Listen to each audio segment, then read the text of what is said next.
அம்மா வணக்கங்கம்மா. உங்கள் பேர் என்னங்கம்மா? கல்வி கல்வி ஆமாம். ஓகேங்கம்மா. எந்த ஊர் நீங்கள்? நாகர்கோவில். நாகர்கோவில் நாங்கள் மார்த்தான் தான் கழிவுக்குள்ள. ஓகே ஓகேங்கம்மா. நீங்கள் லைஃப்பில் வந்துட்டு எவ்வளோ கஷ்டப்பட்டிருப்பீங்க? ரொம்ப இந்த வயசு வரைக்கும் நீங்கள் ரொம்ப கஷ்டப்பட்டு தான் வந்திருப்பீங்க. அந்த சுச்சுவேஷன் நீங்கள் எப்படி ஹேண்டில் பண்ணுறீங்க? மக்களை ஆரம்பத்தில் நாங்கள் இந்த கல்யாணம் ஆகி குழந்த வருஷத்துக்கு ஒரு பிள்ளைகள் 3 பிள்ளைகள். ஓகே. அப்புறம் பையனுக்கு 4 வயசு ஆனாக்கில் எங்கள் வீட்டுக்காரர் லாரி ஆக்சிடென்ட் ஆச்சு. லாரி ஆக்சிடென்ட்டில் ரொம்ப கஷ்டப்பட்டு அங்கே எல்லா மருந்து வைத்தியர் எல்லாம் பார்த்ததுக்கு சொன்னாங்க, இனி பிழைக்க மாட்டாங்க, 90 நாள் தான், அதுக்கப்புறம் உயிரோடு இருக்க மாட்டாங்கன்னு ஊரிலே எல்லாரும் சொல்லிட்டாங்க. அப்புறம் நான் கடவுள்கிட்ட வேண்டினேன், எனக்கு பிள்ளைகளுக்கு அப்பா அந்த கூப்பிடுறதுக்கு வேணும், நான் அப்படின்னு சொல்லி கூப்பிட்டு ப்ரேயர் பண்ணிட்டேன். இன்னும் உயிரோடு தான் இருக்கிறார் அவர். பிள்ளைகளை அதுக்கப்புறம் இவரை ஆஸ்பத்திரியில் கொண்டு போகிறதுக்கு ஒரு வழி இல்லை. சொந்த பந்தம் இருந்தாலும் அவங்களும் கண்டுக்கிறது இல்லை. நான் பிள்ளைகளை அனாசாலில் கொண்டு விட்டேன். பள்ளியாடி அனாசாலில் 3 பிள்ளைகளையும் கொண்டு விட்டுட்டு வீட்டுக்காரரை ஆஸ்பத்திரியில் கொண்டு வச்சு பார்த்தேன். அதுக்கப்புறம் வந்துட்டு திருப்பி பிள்ளைகளை வீட்டுக்கு கூட்டி கொண்டு வந்தேன். என் அப்பா தேடி எல்லா இடம் சுற்றி அலைஞ்சிருக்குது. பிள்ளைகளை அப்பாக்கிட்ட கொண்டு விட்டான்.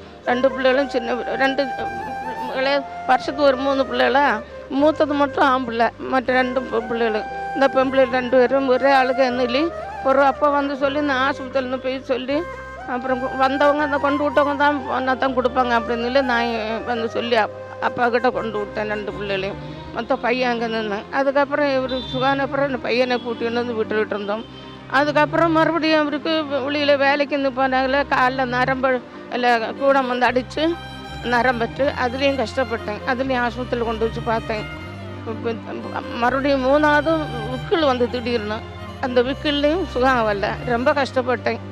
அதுக்கப்புறம் பிள்ளைகளை கஷ்டப்பட்டு வளர்த்துன அவர் இந்த கொத்தனாராக இருந்த வேலை இது நான் உழைச்சி கஷ்டப்பட்டு பிள்ளைகளை படிக்க வச்சோம். 3 பிள்ளைகளை நல்லா படிக்க வச்சுருந்தோம். படித்து வச்சு பிள்ளைகளெலாம் வளர்ந்த அப்புறம் அங்கேருந்து பிரச்சனைனால நேராக திருப்பியும் கரூர் வந்தோம். கரூர் வந்து இப்போ 30 வருஷம் ஆகுது கரூர் வந்து. இங்கே வந்து ரொம்ப கஷ்டப்பட்டு ஒருத்தர்கிட்ட இடம் வாங்கி வீடு வச்சோம். வீடு வச்ச பிறகு என் பையனுக்கு உடம்பு சரியில்லாத வந்தது. பிள்ளைகளையும் ஒரு வழி நல்ல ரீதியில் பொண்ணுக்கு காசு கொடுக்கல. பிள்ளைகள் நல்லபடியாக படிக்க வச்சோம். இன்னும் வேலை கிடைக்கல, கவர்மெண்ட் வேலை இன்னும் கிடைக்கல. பிஎட் படிச்சிருக்குது, எம்பிஎல் படிச்சிருக்குது, பொண்ணு நல்லா படிச்சிருக்குது. ஆனால் இன்னும் கவர்மெண்ட் வேலை கிடைக்கல. அப்புறம் கல்யாணம் ஆகி பையனுக்கும் கல்யாணம் ஆகிடுச்சு. இவனுக்கு திடீர்னு நோய் வந்தது. நோய் வந்து என்னென்னா பல்வலி கொண்டு எரிஞ்சிட்டு திருப்பி அவனுக்கு பார்த்தா கேன்சரில் நாங்கள் எல்லா பக்கமும் போனோம். பாண்டிச்சேரியில் கொண்டு போய் திரும்ப விட்டாங்க. அதுக்கப்புறம் தூரம் மெடிக்கல் காலேஜ் கொண்டு போனோம். அங்கே நிறைய ரூபாய் செலவாச்சு, எல்லாத்துக்கும் காசு. அதுலேருந்து நாங்கள் மதுரைக்கு விட்டாங்க. மதுரையில் 33 ரேடிஸும் கொடுத்தாங்க. அதுலேயும் சரியாகல, புண்ணாகி நாமக்கல்லில் கொண்டு போனோம் சித்த இதுக்கு. அதில் அந்த சாப்பாடு மாற்றி மிக்சியில் அரைச்சி கொடுக்கும், கொஞ்சம் அரைச்சிது. திருப்பி ஆஸ்பத்திரியில் இங்கே சொன்னாங்க, இங்கே ஒரு டாக்டர் சொன்னார், அன்பழகன் டாக்டர், அவர் சொன்னார், ராயப்பேட்டை ஆஸ்பத்திரியில் ஆப்ரேஷன் பண்ண வேரோடு பிடிங்க போது நல்ல சுகம் வேலை பார்க்கலான்னு. பையன் சொன்னாம்மா, எப்படியாவது நீங்கள் எங்களை காப்பாற்றுங்க, என்ன காப்பாற்றுங்க, நான் வேலை எதை கடனே மீட்டலான்னு இல்லைன்னு நாங்கள் ஆப்ரேஷன் பண்ணோம். அங்கே ராயப்பேட்டை ஆஸ்பத்திரியில் ஆப்ரேஷன் பண்ணி 7 மாதம் இருந்தாங்க. அப்புறம் அவன் இறந்துட்டாங்க. இப்போ 7-8 மாதம் 8வது மாதம் நடக்குது. இப்போ ரொம்ப கஷ்டப்பட்டுருந்தாங்க. வீடு அடமான பத்திரத்தில் இருக்குது வீடு. அப்புறம் வட்டிக்கு காசு இல்லைங்க வாங்கியிருக்குதும், அந்த காசும் இருக்குது. ஒரு மக்கள் எல்லாம் ஒரு மாதிரியாக பேசுகிறாங்க. நானும் எங்கள் வீட்டுக்காரருக்கு இப்போ உடம்பு சரியில்லை, லோ ப்ரெஷரு. ஆஸ்பத்திரியில் காந்தி கிராம ஆஸ்பத்திரியில் ஒரு வாட்டி ஆட்டோ வண்டி பிடிச்சி கொண்டு போனோம். இப்போதும் ஆஸ்பத்திரியில் போய் மருந்து வாங்கி ட்ரீட்மெண்ட் எடுத்துகிட்டு இருக்கோம். ரொம்ப உடம்பு முடியாமல் இருக்குது, வீட்டிலே இருக்கிறாங்க. இது வரைக்கும் வேலைக்கு போக முடியல, 5 வருஷம் கொண்டு வேலைக்கு போக முடியல. இதெல்லாம் மக்கள்கிட்ட நம்ம பாட்டில் பறக்கிட்டு இருந்த பாட்டில் பறக்க போனாக்கள் மக்கள் எல்லாம் இந்த பாட்டில் பறக்கக்கூடாது அப்படின்னு சொல்லி சொன்னாங்க. எங்களுக்கு பார்த்தா ரொம்ப கஷ்டமாக இருக்குது, அம்மா மாதிரி வேண்டாம்னு சொல்லி எல்லோரும் சொன்னாங்க. அதுக்கப்புறம் வந்து மக்கள்கிட்ட உதவி கேட்குறேன். ஒவ்வொரு மக்கள்கிட்ட என் பையன் இறந்து போனேன், அதனால் உங்களால் முடிஞ்ச உதவி தாங்க அப்படின்னு சொல்லி நாங்கள் இப்போ வாடகை வீட்டில் இருக்கோம். திண்டாண்டாங்கோவில். யாராவது உதவி பண்ணுவாங்க, கவலைப்படாதீங்க. ஓகேங்களா? சரி. கண்டிப்பாக இந்த வீடியோ பார்த்துருங்க. யாராவது உதவி பண்ணாங்க அப்படின்னா நான் உங்களுக்கு சொல்கிறேன். ஓகேங்களா? சரி. எதாக இருந்தாலும் நம்ம இங்கே தான் வீடியோ ரெகுலராக எடுத்துகிட்டு இருக்கோம். எதாக இருந்தாலும் வந்து நம்மக்கிட்ட சொல்லுங்கள். சரி. முடிஞ்ச வரைக்கும் எங்கள் சார்பாக ஏதாவது உதவி இருந்தாலும் பண்ணுறோம். ஓகேங்களாங்கம்மா? சரி. வீடு எங்கேங்கம்மா சொன்னீங்க? திண்டாண்டாங்கோவில் இருக்குல்ல, அதில் இந்த செந்தில் ஆயில்னு இருக்கும், ஒரு போர்டு வச்சுருக்கோம்.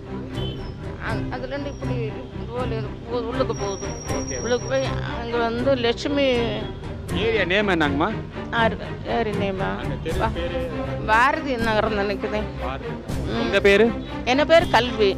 Okay okay. யாருக்கும் பேரங்க தெரியாது. சரி ஓகே ஓகே. அப்புறம் அங்கே வந்து ஒரு லேத்து பட்டறை இருக்குது, லட்சுமி லேத்துன்னு யார் வாரத்தில் ஒரு 2-3 வீடு தாண்டி அதுக்கு நேரம் ஏற்றாப்புல ஒரு சந்து உள்ளே போகுது. அங்கே தான் நாங்கள் இருக்கிறோம். வீடு இந்த வீடு. உதவிக்குன்னு சொல்லுவாங்க. நான் இதெல்லாம் தெரியும் போது உதவி செய்கிறேன்னு சொல்லி விசிட்டிங் கார்டும் கொடுத்தாங்க. ஃபோன் பண்ணால் அவங்க வீட்டுக்கு வரேன்னு சொல்லுவாங்க. வந்ததே இல்லை, யாரும் வந்தது இல்லை. நாங்கள் அப்படி எதுவும் உதவி கேட்டு யாரும் பண்ணலைங்களா உங்களுக்கு? ஆமாம், பண்ணவே இல்லை. மினிஸ்டர் ஆஃபீஸ்லேயும் சொல்லிவிட்டேன். இப்போ அங்கேயும் சொல்லியிருக்கோம். இப்போ இந்த ஜோதிமணி அவங்கள்ட்டையும் சொல்லியிருக்கோம். அவங்களும் வந்து பார்த்தாங்க. இந்த எலெக்ஷன் முடியட்டும் அப்படின்னு சொல்லியிருக்காங்க. இன்னும் கவலைப்படாதீங்க, கண்டிப்பாக அந்த உதவியும் எனக்கு யாரும் ஹெல்ப் பண்ணது கிடையாது. நானாகவே உழைச்சி சாப்பிட்டுட்டு இருக்கணும். ஓகே ஓகேம்மா, கண்டிப்பாக உதவி பண்ணுவாங்க. ஓகேங்களா? நீங்கள் ஒன்றும் கவலைப்படாமல் போயிட்டு வாங்க. முடிஞ்ச வரைக்கும் எங்கள் டீம் மூலமாக உங்களுக்கு சப்போர்ட் பண்ணுறோம். ஓகேங்களா? ரொம்ப நன்றிங்கம்மா.